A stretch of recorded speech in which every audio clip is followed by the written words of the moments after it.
Hello and welcome to Real Hi-Fi Help, and this is the Hi-Fi Furniture Trap. So, I'm talking about this situation here. We've got a nice piece of hi-fi furniture, and a bit like this company Artisania. They make some of the best hi-fi furnitures out there, and yeah, it just doesn't just look good. It really cleans up the sound. But notice the fact that there are no walls on it. Usually get some very good clarity, tonal control, and this whole thing just weighs a ton. So you can't really transfer vibrations from the speaker to the gear. And yeah, again, it just looks awesome.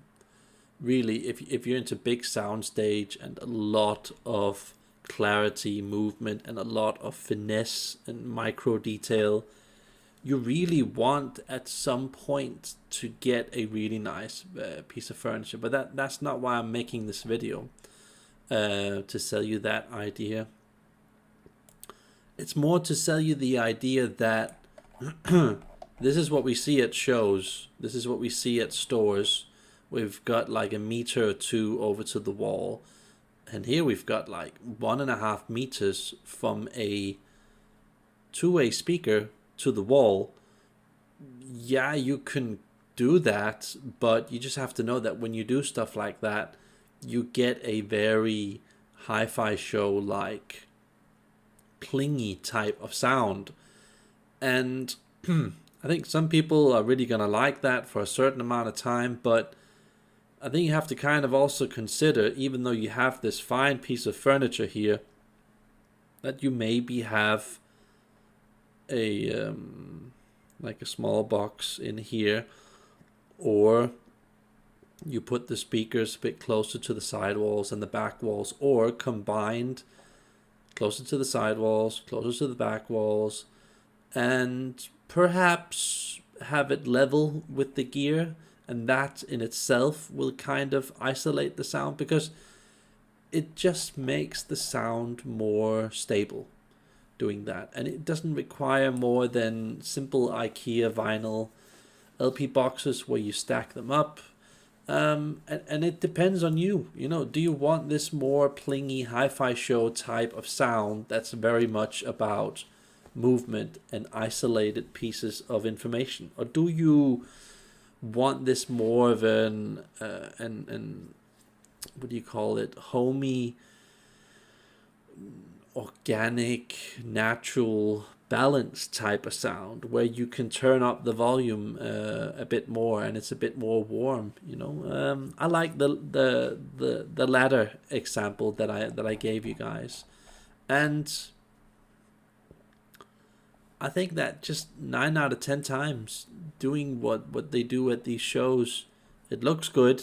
It practically works good in a lot of different ways, and it shows you the dynamic contrast of what a speaker can do technically.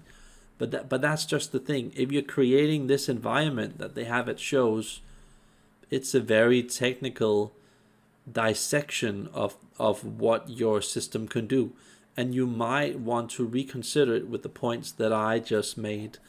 So yeah, it might at these shows sound extra bright, analytical, mechanical because of that. So just know that you have that option. And I just want to also mention that once we get into these really big speakers, other rules start to apply. Oh, just notice this subwoofer here. Jesus Christ, never seen a subwoofer that deep.